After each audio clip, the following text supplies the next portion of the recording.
Halo teman-teman, ketemu lagi di Mas Aryo Channel. Kita mau bicara tentang cara memanfaatkan dan juga mengelola kredit atau fasilitas bayar tempo yang diberikan oleh supplier kepada kita ya. Mohon maaf sebelumnya suaranya agak berat. Ini lagi flu teman-teman. Jadi begini, tiap perusahaan supplier baik perorangan maupun yang badan hukum, CV atau PT gitu, itu punya ketentuannya sendiri, punya peraturannya sendiri dalam memberikan fasilitas bayar tempo kepada toko-toko atau warung-warung yang dia supply. Itu ada yang 3 kali cash, kalau di sini 3 kali cash, kemudian selanjutnya bisa dapat tempo pembayaran beberapa hari atau beberapa minggu. Kemudian ada juga yang saya alami sudah beberapa kali pengambilan cash, ketika pengajuan untuk bayar tempo masih belum dapat ACC juga.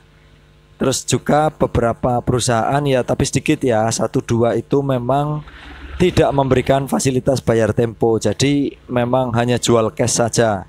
Itu ya. Terus tempo pembayarannya sendiri, waktunya sendiri juga beda-beda tiap perusahaan. Ada yang kasih jangka waktu 1 minggu setelah barang datang baru kita ditagih pembayaran, ada yang 2 minggu, ada juga yang 1 bulan. Paling lama sih yang saya alami di sini 1 bulan.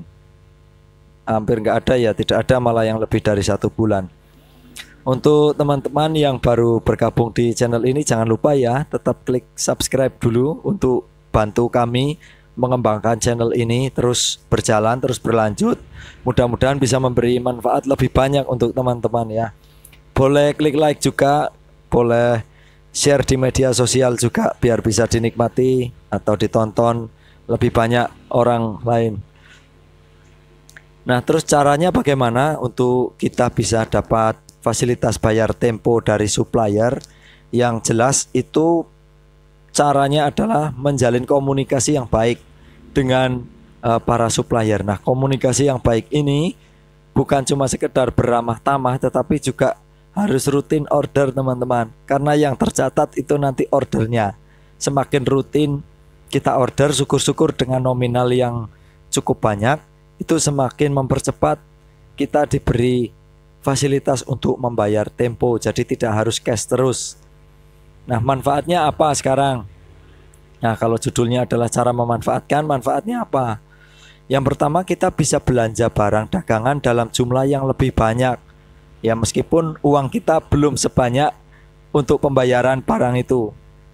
Jadi kita bisa order lebih banyak dari biasanya, itu ya. Kemudian yang berikutnya, kalau kita mau melengkapi barang dagangan yang belum ada di toko, kita juga bisa lebih mudah karena tinggal order saja. Untuk pembayaran nanti belakangan gitu.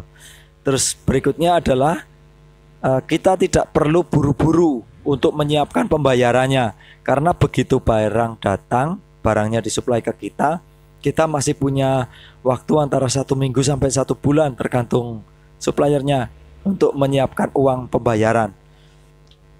Nah, kemudian manfaat lain masih ada lagi, itu ini penting, meningkatkan kepercayaan dari supplier ke toko kita, kepada kita, dengan catatan kalau pembayarannya lancar dan tepat waktu ya teman-teman.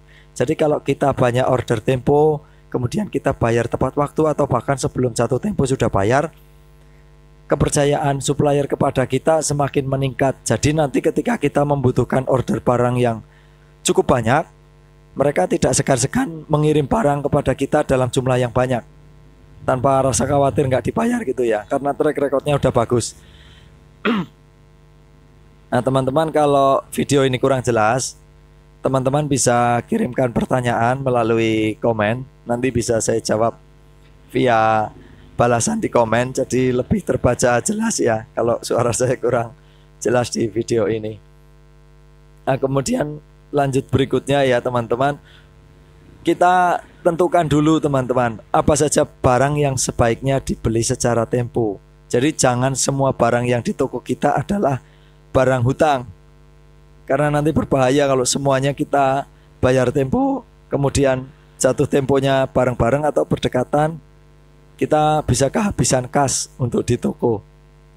Yang pertama kita kenali dulu teman-teman, barang apa yang kira-kira kita kan tahu ya tiap hari terjual itu apa, yang fast moving apa, yang cepat laku apa. Nah itu yang sebaiknya dibeli secara tempo.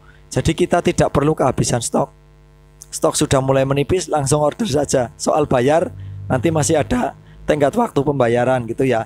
Toh barang itu adalah barang yang cepat laku. Nah kemudian yang kedua, kalau kita mau ambil tempo untuk barang-barang yang tidak cepat terjual atau tidak cepat laku, nah kita harus pastikan dulu kemampuan jual kita atau kapasitas jual kita itu seberapa.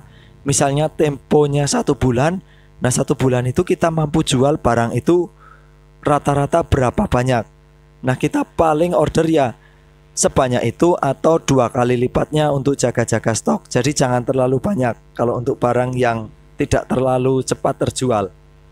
Nah kemudian yang ketiga, kalau untuk barang-barang yang pengadaan baru, itu kita juga harus hati-hati. Kita harus pastikan dulu di daerah kita barang itu permintaannya cukup banyak atau jarang-jarang yang beli, atau bahkan sama sekali baru dan masyarakat di sekitar kita, para pembeli ini belum tahu.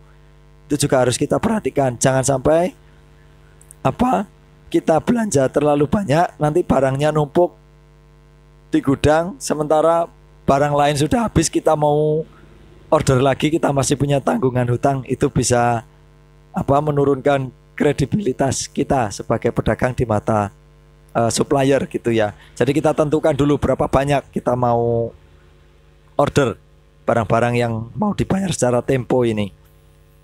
Nah kemudian tujuannya apa? Yang pertama itu supaya orderan ke supplier itu terkendali. Kayak tadi jumlahnya terutama ya teman-teman. Karena jumlah yang kita order itu melambangkan atau menggambarkan tagihan yang akan datang, yang akan kita terima nanti. Semakin banyak kita order ya semakin banyak utang kita yang harus dibayar. Kemudian yang kedua tujuannya supaya perputaran barang dan uang itu lancar. Artinya berputar terus, stok barang berputar terus. Kemudian cash flow-nya, arus uangnya juga berjalan terus dan seimbang teman-teman antara barang dengan uang. Kalau barangnya berhenti, nanti otomatis perputaran uang juga akan kacau. Seperti itu ya. Jadi jangan sampai mentang-mentang kita bisa bayar secara tempo lalu ordernya banyak sekali. Wah order aja dulu, bayarnya bisa 2 minggu 1 bulan lagi. Nah kalau sampai kita order terlalu banyak melebihi kemampuan jual, pada saatnya atau pada waktunya kita harus bayar malah kesulitan atau malah bahkan bisa mundur-mundur. Sudah diberi waktu tempo 1 bulan, waktunya bayar, duitnya belum cukup, atau barangnya belum banyak yang terjual, jadi belum ada pemasukan yang cukup ke kita gitu ya. Jadi kita belum bisa bayar. Nah itu bisa berakibat menurunkan kepercayaan itu tadi, kredibilitas kita. Supplier jadi kurang percaya kepada kita. Karena setelah kita bayar diberi fasilitas bayar tempo, kita bayarnya jadi kesulitan karena kita tidak bisa mengatur, mengontrol arus barang dan uang dengan baik. Nah kalau kepercayaan supplier sudah turun ke kita, biasanya lama-lama order kita dibatasi teman-teman. Nah jadi kita jadi tidak leluasa lagi. Jadi misal di toko kita kebetulan permintaan barang sedang tinggi, kita order dalam jumlah banyak, mungkin tidak akan dikirim sejumlah yang kita minta karena kepercayaan supplier kepada kita sudah menurun. Nah itu kan akan menyulitkan kita sendiri ya dalam berbisnis, dalam berdagang. Nah itu tadi teman-teman bisa dicermati, bisa dipraktekkan di tempat usaha teman-teman sendiri dengan menyesuaikan situasi dan kondisi di tempat teman-teman sendiri. Mudah-mudahan bermanfaat apa yang saya sampaikan. Sampai jumpa di video berikutnya.